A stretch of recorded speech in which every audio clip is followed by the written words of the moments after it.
సంస్కరణలు తీసుకొచ్చేందుకు సీఎం చంద్రబాబు సిద్ధమయ్యారు. ఏపీ టూరిజాన్ని అంతర్జాతీయంగా ప్రమోట్ చేయడం లక్ష్యంగా చర్యలు చేపట్టారు. దీనిలో భాగంగా ప్రముఖ టూరిస్టు ప్రాంతాలైన అరకు, పాడేరు, విశాఖపట్నం, తిరుపతి, రాయలసీమ ఇతర ప్రాంతాల్లో త్వరలో 10,000 హోమ్ స్టేలను ఏర్పాటు చేస్తున్నట్లు సీఎం చంద్రబాబు తెలిపారు.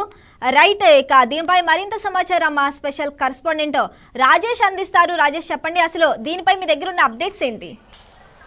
ఖచ్చితంగా అయితే కూటమి ప్రభుత్వం అధికారంలోకి వచ్చిన తర్వాత ఈ 15 నెలల కాలంలోనే టూరిజం మీద ప్రత్యేకంగా ఫోకస్ పెట్టినట్టుగా కూడా నిన్న సీఎం చంద్రబాబు చెప్పడం జరిగింది. అంటే దాదాపు ఇప్పటి వరకు కూడా 150 MOUలు జరిగినాయి టూరిజం డిపార్ట్మెంట్లో. అంతేకాకుండా 10,500 కోట్లకు పైగా కూడా ఇక్కడ ఇన్వెస్ట్మెంట్ పెట్టడానికి అనేక రకాల కంపెనీలు వచ్చినట్టుగా కూడా నిన్న సీఎం చంద్రబాబు చెప్పారు. అంటే టోటల్గా ఓవరాల్గా చూసుకుంటే విదేశాలకు సంబంధించి $2.6 ట్రిలియన్ అనేది ఆదాయం వస్తుంది. అందులో మన దేశానికి ఆదాయం అనేది టూరిజం మీద చాలా తక్కువ ఉంది. కాబట్టి ప్రస్తుతం ఉన్న టూరిజం సంబంధించిన ఇన్ఫర్మేషన్ ప్రకారం ఇప్పుడు 8%గా ఉంది.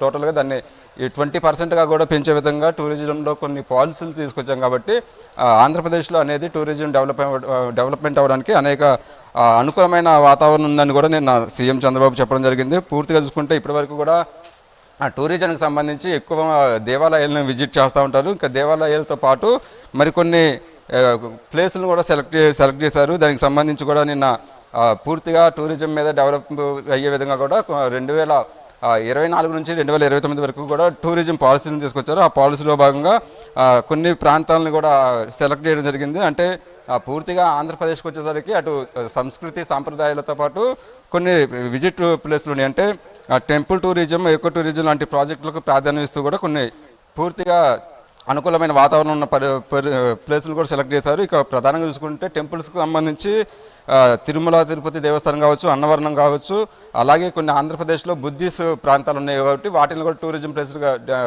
డెవలప్ చేసే విధంగా కూడా కొన్ని కార్యక్రమాలు చేపడుతున్నామంటూ కూడా ఇప్పటికే సీఎం చంద్రబాబు చెప్పడం జరిగింది. ఇక అరకు చలి ఉత్సవం, ఫ్లెమింగో ఫెస్టివల్ లాంటివి కూడా నిర్వహిస్తూ ఉన్నారు ఆంధ్రప్రదేశ్లో. ఈ 15 నెలల్లో పూర్తిగా టూరిజం మీద ఫోకస్ చేసే విధంగా కూడా కొన్ని పాలసీలు తీసుకొచ్చారు. ఇక ఇప్పటివరకు కూడా మనం చూసుకున్నట్టయితే దసరాకు సంబంధించి ఉత్సవాలు అంటే మైసూరు అనేది కూడా ఉండేది. కానీ ఈసారి మాత్రం దసరాకు సంబంధించి దసరాతో పాటు విజయవాడ వస్తువును కూడా ప్రత్యేకంగా జరుపుతున్నారు. అంటే పూర్తిగా అటు కల్చరల్ ప్రోగ్రామ్స్తో పాటు ఎంటర్టైన్మెంట్ ప్రోగ్రామ్స్ కూడా చేసి టూరిజం డిపార్ట్మెంట్ని ఎంకరేజ్ చేసే విధంగా కూడా ఉండాలనేది సీఎం చంద్రబాబు అయితే చెప్తున్నారు. 2020 నాటికి బెస్ట్ టూరిజం హబ్గా ఏపీని తీర్చిదిద్దే విధంగా కొన్ని ప్రాజెక్టులు కూడా ఆయన తీసుకుంటున్నారు. దానివల్ల కూడా ఆంధ్రప్రదేశ్లో టూరిజం పెరిగే అవకాశం ఉంది. ఎందుకంటే మనకి టెంపుల్స్తో పాటు ఇప్పుడు మండువా, లోగిళ్ళు, అలాగే అరకు లాంటి కొన్ని లంబసింగి లాంటి కొన్ని పర్యాటక ప్రాంతాలు ఉన్నాయి. సో ఇక్కడ కొంత టూరిజం పెరిగే అవకాశం ఉంది. కాబట్టి వాటిని ప్రత్యేకంగా కూడా ఫోకస్ చేసి అలాంటి ప్రాంతాలని ఐడెంటిఫై చేసి దాన్ని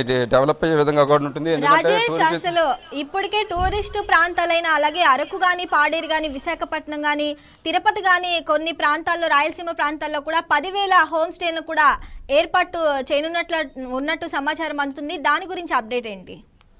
ఖచ్చితంగా అయితే ఇప్పటి వరకు కూడా దాదాపు 10,000 హోటల్స్ ఏదైతే టూరిస్టులు వచ్చినప్పుడు స్టే చేయడానికి టూరిజం డిపార్ట్మెంట్లో అందుబాటులో ఉన్నాయి. దాన్ని 2029 నాటికి 50,000 పెంచే విధంగా కూడా ప్రత్యేక ప్రణాళికతో ముందుకు పోతున్నామంటూ సీఎం చంద్రబాబు చెప్పడం జరిగింది. ఇక పూర్తిగా ఆంధ్రప్రదేశ్లో శాంతి భద్రతలు కూడా అదుపులో ఉన్నాయి. కాబట్టి ఇక్కడ పెద్ద ఎత్తున టూరిస్టులు వచ్చే అవకాశం ఉంది. అలాగే ఇక్కడ వారసత్వ సంపదకు సంబంధించి కూడా పెద్ద ఎత్తున ప్రమోట్ చేయాలి. కొన్ని చారిత్రాత్మకమైన ప్లేస్లు కూడా ఉన్నాయి కాబట్టి వాటిని కూడా ప్రమోట్ చేసే విధంగా ఉండాలి. అంతేకాకుండా కూచిపూడి, సాదియా లాంటి సాంప్రదాయ నృత్యాలు ఉన్నాయి కాబట్టి వాటి మీద స్పెషల్ ఫోకస్ చేయాలంటూ కూడా నిన్న సీఎం చంద్రబాబు చెప్పడం జరిగింది. అంటే పూర్తిగా ఆంధ్రప్రదేశ్కి సంబంధించి అభివృద్ధి అనేది డెవలప్ అవ్వాలంటే దాని టూరిజం అనేది స్పెషల్గా దాని మీద ఫోకస్ చేయాలనేది కూడా అటు సీఎం చంద్రబాబు అయితే చెప్తున్నారని చెప్పుకోవచ్చు. పూర్తిగా అటు గత ప్రభుత్వంలో టూరిజం డెవలప్ అనేది చాలా దెబ్బతినింది.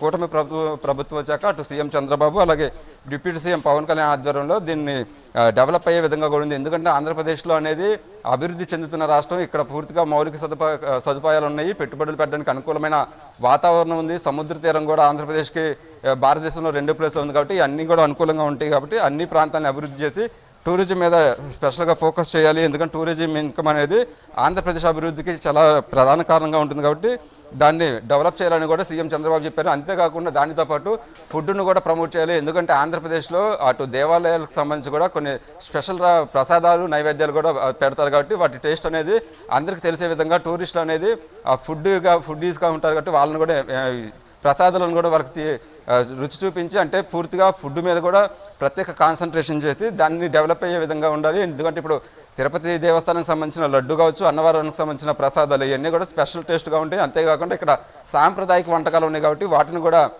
ప్రమోట్ చేయడం వల్ల టూరిస్టులకి పెరుగుతారు. అటు టూరిజంతో పాటు ఇటు ఆహార సంప్రదాయాలు కూడా మన ఆంధ్రప్రదేశ్కి సంబంధించి అందరికీ తెలుస్తాయి. ప్రపంచవ్యాప్తంగా కూడా ఆంధ్రప్రదేశ్లో టూరిజం పెరిగే విధంగా ప్రణాళిక ఉండాలి అనేది కూడా సీఎం చంద్రబాబు అయితే నిన్న చెప్పడం జరిగింది. శ్రావణి, రాజేష్, అసలు గత పాలకులు వచ్చేసి సొంత అవసరాల కోసం కూడా రిషికొండ ప్యాలెస్ ని 415 కోట్లతో నిర్మించారు. అలాగే నిన్న చెప్పింది ఏంటంటే సీఎం చంద్రబాబు అదేదో టూరిజానికి యూజ్ చేస్తే చాలా మంది ఉపాధి అవకాశాలు కూడా లభిస్తాయని చెప్పారు. దాని గురించి అప్డేట్ ఏంటి?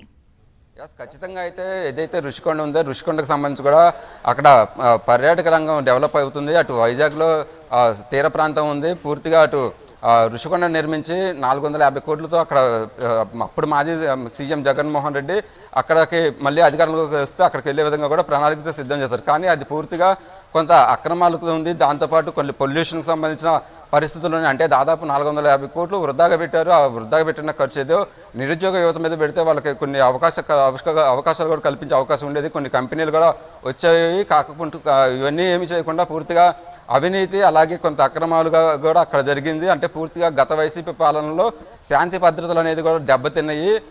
అంటే ఇష్టానుసారంగా అటు వాళ్ళు బిహేవ్ చేశారు. అటు పూర్తిగా రాష్ట్రంలో వాళ్ళకి నచ్చినట్టుగా ఉండటం, అలాగే అరెస్టులు చేయడం. అంటే కొంతమంది ఇక్కడ లా అండ్ ఆర్డర్ ప్రాబ్లం వస్తే కూడా కొంత కంపెనీలు ఇన్వెస్ట్మెంట్ పెట్టడానికి ఆలోచిస్తాయి. కాబట్టి అప్పుడు పూర్తిగా టూరిజంతో పాటు కొన్ని కంపెనీలు కూడా ఆంధ్రప్రదేశ్కి రాలేదని చెప్పుకోవచ్చు. సో కూటమి ప్రభుత్వం వచ్చిన తర్వాత లా అండ్ ఆర్డర్ మీద ప్రత్యేకంగా ఫోకస్ చేశారు. అటు విశాఖనే అటు ఐటీ హబ్గా కూడా తీర్చిదిద్దుతున్నారు. అట్లాగే పర్యాటక రంగానికి సంబంధించి కూడా అటు అరకు లంబసింగి ప్రాంతాల్లోని సముద్ర తీరం ఉంది కాబట్టి వైజాగ్ను కూడా ప్రత్యేక పర్యాటక ప్రాంతంగా చేస్తామంటూ కూడా అటు సీఎం చెబుతున్నారు. పూర్తిగా గత వైసీపీ పాలనకి ఇప్పుడు వైసీపీ పాలనకి చాలా తేడా ఉంది కాబట్టి కంపెనీలు కావచ్చు టూరిజంకి సంబంధించిన స్పెషల్ పాలసీలు తీసుకొచ్చారు. కాబట్టి 2024 నుంచి 2029 వరకు కొన్ని శ్రీశైలం ప్రాజెక్టు కంటే నీటి ప్రాజెక్టుకు సంబంధించి నాగార్జున సాగర్ కావచ్చు వీటిని కూడా కొన్ని టూరిస్ట్ ప్లేసులుగా స్పెషల్ ఫోకస్ పెట్టారు. సో వీటన్నిటిని ఉపయోగించుకొని పూర్తిగా టూరిజం డెవలప్ అయ్యే విధంగా కూడా ప్రణాళికతో ముందుకు వెళ్తున్నామంటూ కూడా అటు సీఎం చంద్రబాబు నిన్న టూరిజం డే సందర్భంగా కూడా చెప్పడం జరిగింది. Shravani, right Rajesh, thanks for the updates.